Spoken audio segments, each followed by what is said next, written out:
(1983년 11월 5일) 남의 집 정원을 손질해 주면서 생계를 유지하던 흑인 청년 글렌 포드가 보석방 주인이 권총으로 살해당한 사건의 용의자 중 하나로 체포됩니다. 하지만 범행 무기가 발견되지 않았을 뿐만 아니라 지문을 비롯한 어떤 유죄를 입증할 물증도 없었지요. 글렌 포드는 계속 무죄를 주장했지만 검사는 정황 증거와 몇몇 불리한 증언을 바탕으로 기소를 했고, 백인으로 구성된 배심원들은 그에게 유죄를 선고합니다. 사형 선고를 받고 그렇게 30년 가까이 수감 생활을 하던 2012년 다른 살인 사건과 관련된 진범의 입에서 그때 글렌 포드는 살인 사건과 아무 관련이 없다는 진술을 듣게 되죠. 재수사에 착수한 결과 그것이 사실로 확인되어서 2014년 글렌 포드는 석방됩니다. 34살에 감옥에 들어가서 64살이 되어서 풀려날 수 있었던 거예요. 하지만 안타깝게도 2달 뒤 글렌 포드는 병원에서 폐암 말기 진단과 함께 얼마 살지 못할 거라는 시한부 선고를 받게 됩니다. 포드가 힘겨운 투병 생활을 하는 동안 그를 기소했던 검사 스트라우드가 찾아와서 머리를 숙이죠. 그리고 이렇게 말을 해요.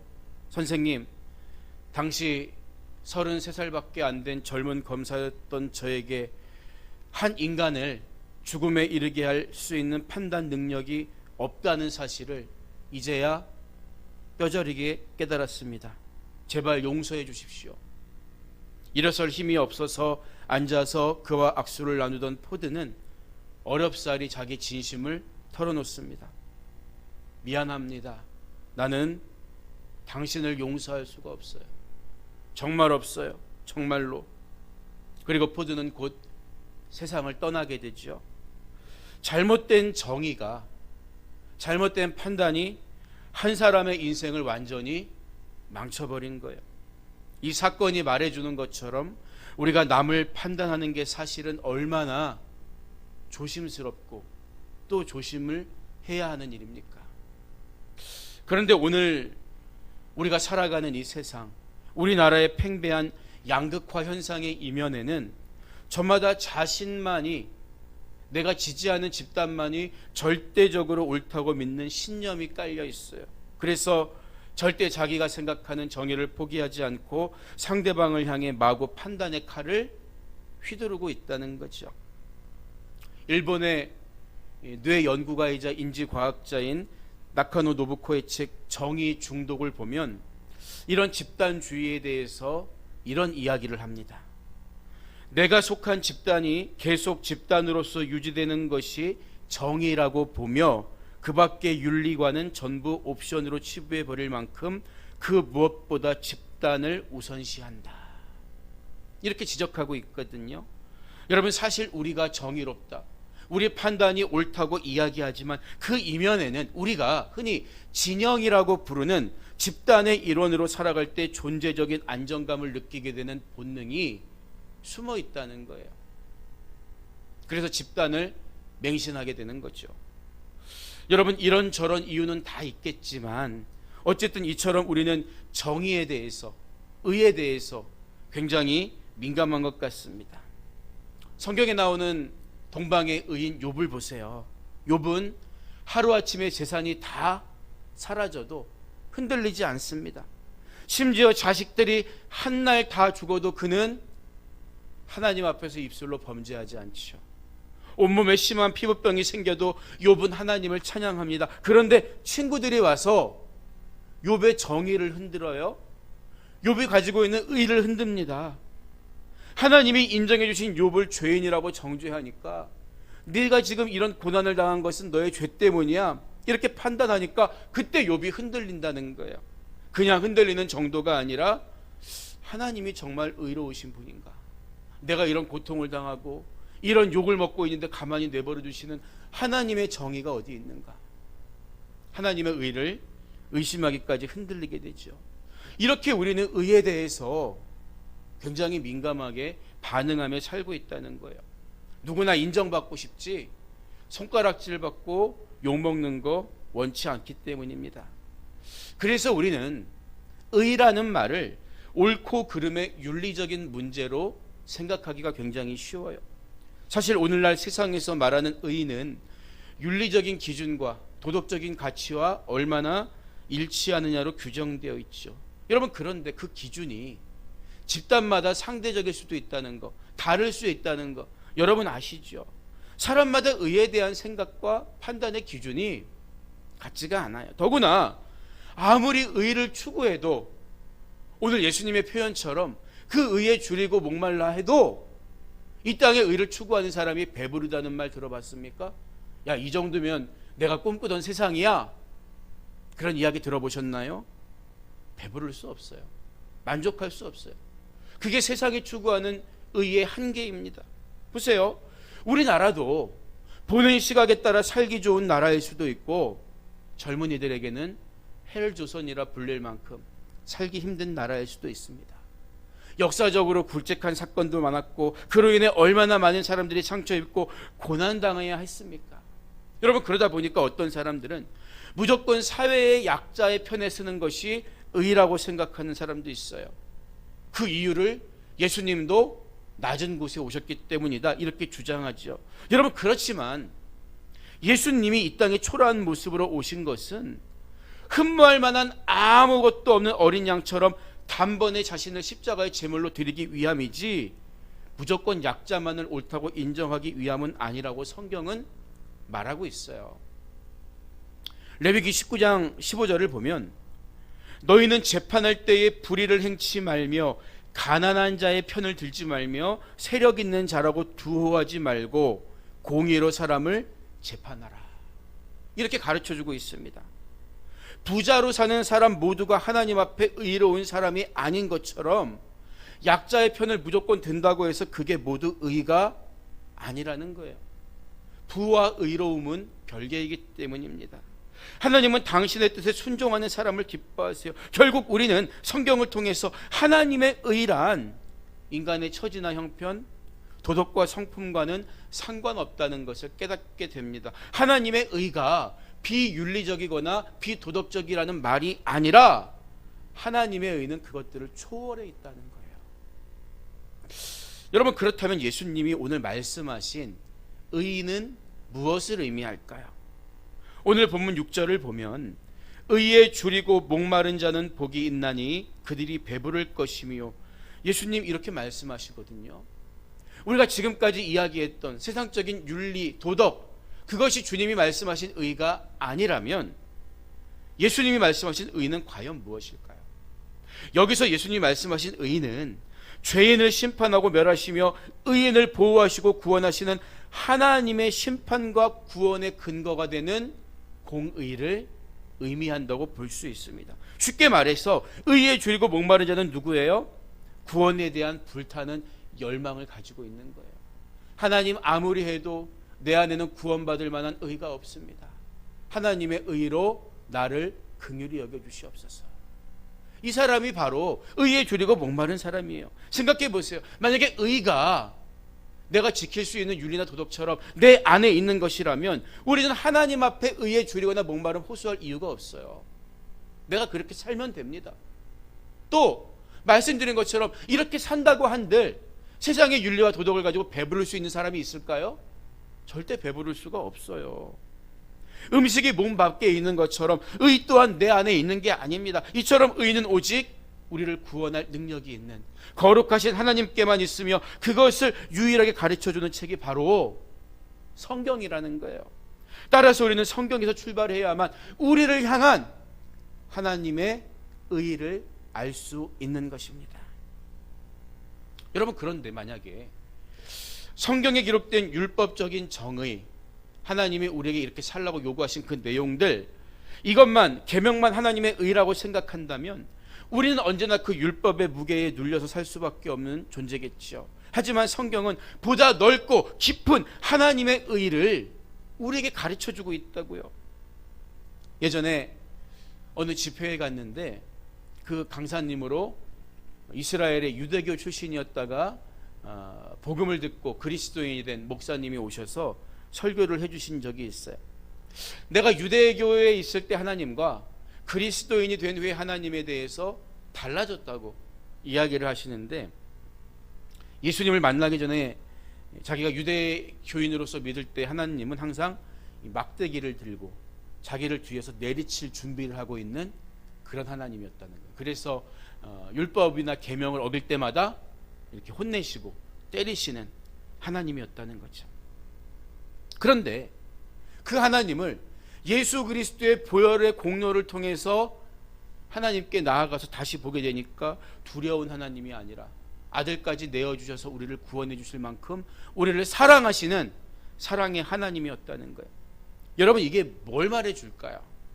기준을 만들어 놓고 계명을 주시고 단지 그 기준과 계명에 불합격되는 사람들을 골라내는 것만이 하나님의 의가 아니라는 거예요. 어떻게 해서라도 죄인들 하나라도 구원하시라고 애쓰신 하나님, 품 안에 독생자를 꺼내서 우리에게 주시고 인간을 구원하시려는 하나님의 동기 없는 사랑 속에 하나님의 진정한 의, 하나님의 의가 드러나 있다는 거예요. 그래서 로마서 3장 21절 이하의 말씀을 보면, 이제는 율법 외에 하나님의 한 의가 나타났으니 율법과 선지자들에게 증거를 받은 것이라 곧 예수 그리스도를 믿음으로 말미암아 모든 믿는 자에게 미치는 하나님의 의인이 차별이 없느니라. 여러분, 그래서 율법으로 죄를 알고 복음으로 구원받는 것이 성경이 우리에게 말해주는 하나님의 의, 구원의 진수라는 거예요.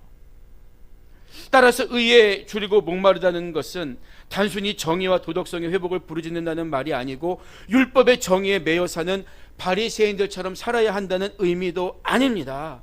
바로 이것은 우리를 구원하시기 위해 독생자까지도 아끼지 않으신 하나님의 그 사랑의 심정, 그 심정에 나의 초라한 모습을 빗대어 보면서 끊임없이 그 심정을 갈망하는 거예요. 갈급해하는 거예요.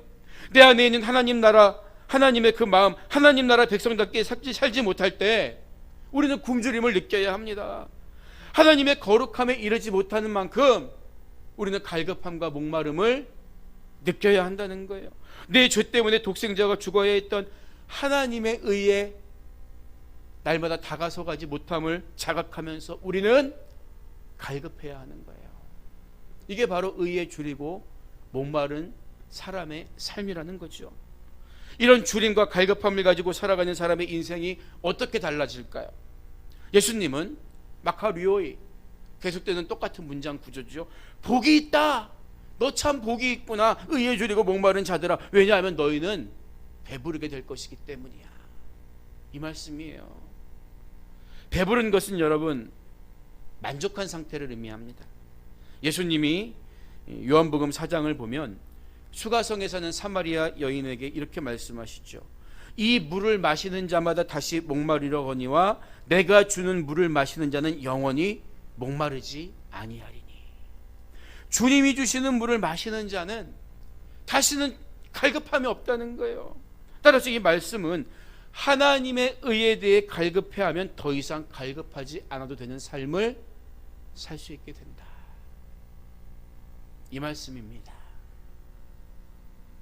얼마 전 딸아이와 함께 식당에 가서 고기를 구워 먹었어요. 잘 먹고 나오는데 아빠, 내가 내 돈으로 음료수 사줄게. 속으로, 야, 네 돈이 어딨냐, 다 그거 내가 준 돈이지. 자기 돈으로 사겠다는 거예요, 음료수를.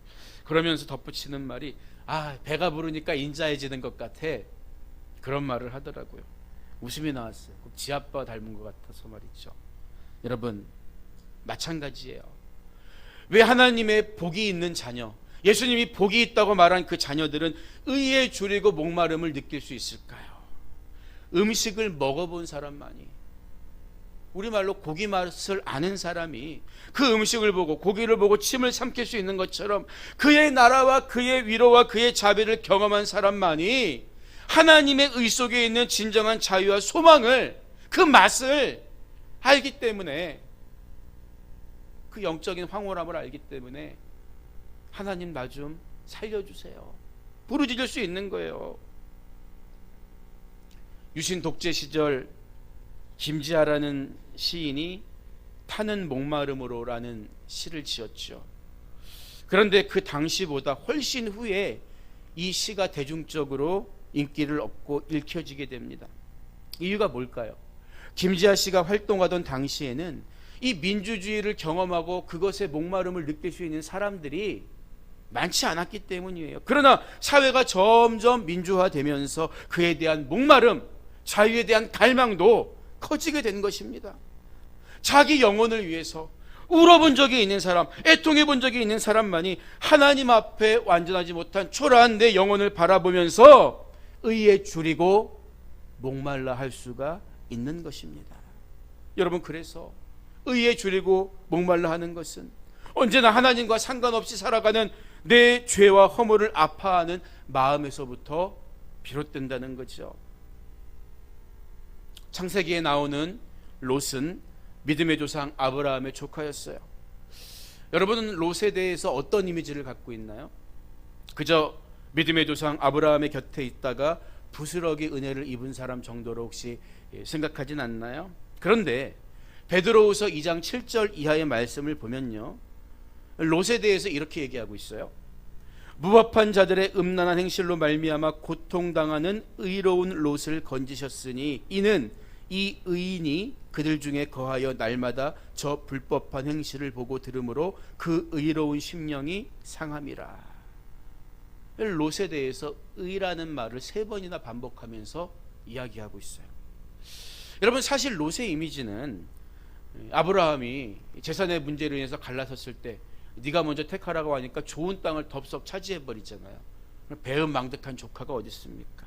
그리고 자기 집에 찾아온 천사를 지키기 위해서 자기 2딸을 대신 내주려 했던 만큼 타협적이고 좀 욕심이 있어 보이는 그런 이미지 아닙니까? 그런데 적어도 롯은 소돔에서 자행되는 죄를 보며 아파하는 마음, 내가 아브라함 삼촌 통해서 알았던 하나님은 이거 기뻐하시지 않을 텐데 아파하는 마음 가지고 있었다는 거예요. 그런데 하나님은 그 죄를 보고 아파하는 그 롯의 마음을 의롭게 여겨주셨다고 성경은 말하고 있는 거예요. 죄를 아파하는 마음, 이건 하나님 뜻이 아닌데, 이렇게 의에 줄이고 목마른 것은 여러분 죄를 죄로 인정하는 마음, 그리고 아파하는 마음이에요. 여러분, 죽은 사람이 배고픔 느낄 수 있겠습니까? 죽은 사람이 목마르다고 물 한 잔 달라고 관 속에서 이야기할 수 있겠습니까? 없지요.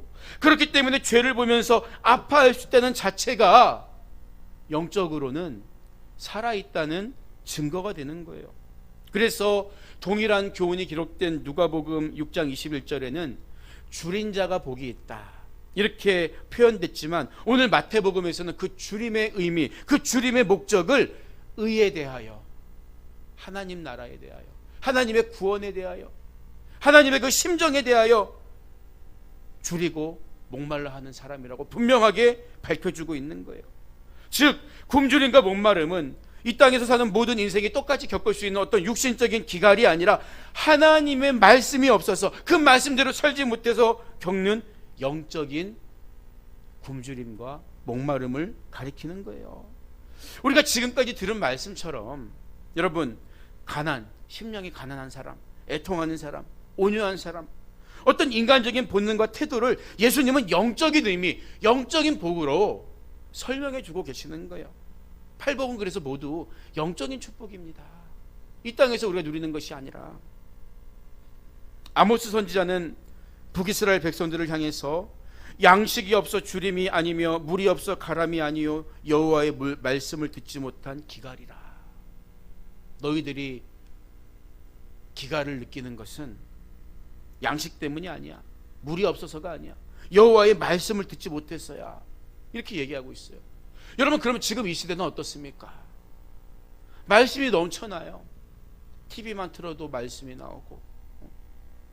이 시대에 이 탄식은 불필요한 걸까요? 그러면 아닙니다. 여러분, 아모스 선지자는 북이스라엘 사람들이 예배를 드리지 않거나 율법 토라를 몰라서 말씀을 듣지 못한 기갈이라고 말한 게 아닙니다. 그들은 하나님 말씀 들었어요. 날마다 들었습니다.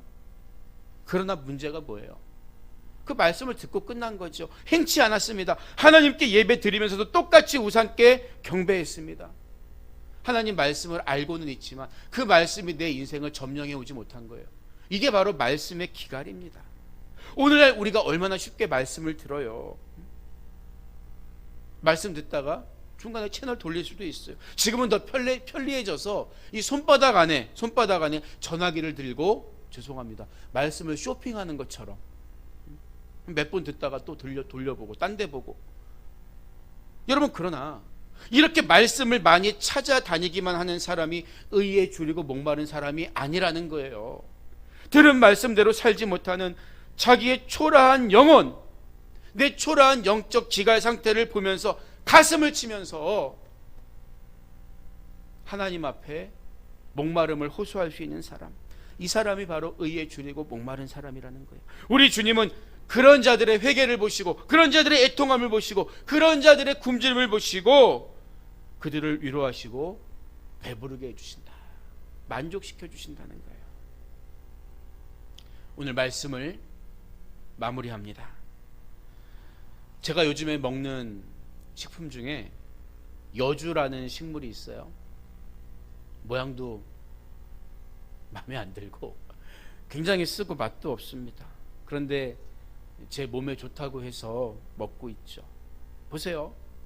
사람이 처음에 태어났을 때는 먹기 위해서 떼를 쓰고 울지요. 그러나 나이가 들면 몸의 건강을 위해서 울면서도 먹는 거예요. 하나님의 은혜도 이와 마찬가지입니다. 우리 모든 삶이 하나님을 떠나 죄 중에 있을 때에는 살기 위해서, 오로지 육신이 살기 위해서 갈급했죠. 그러나 이제는 온전해지기 위해서 갈급해야 한다는 거예요. 하나님과 더 깊이 교제하고 동행하기 위해 갈급해야 합니다. 그 목마름이 우리를 점점 하나님의 의에, 하나님께로 인도해 가기 때문이죠. 그래서 히브리서 12장 1절 이하에서는 이러므로 우리에게 구름같이 둘러싼 허다한 증인들이 있으니 모든 무거운 것과 얽매이기 쉬운 죄를 벗어버리고 인내로서 우리 앞에 당한 경주를 하며 믿음의 주요 또 온전하게 하시는 이인 예수를 바라보자, 이렇게 권면하고 있는 거예요. 이 말씀처럼 하나님의 의를 살기 위한 삶으로 주님만을 바라보고 의지할 때 여러분의 영혼은 기쁨과 자유함과 만족함을 얻게 될 것입니다. 언제나 주님 안에서 이런 배부름과 만족함으로 살아갈 수 있는 의에 줄이고 목마른 저와 여러분 모두가 되시기를 주님의 이름으로 간절히 축복합니다.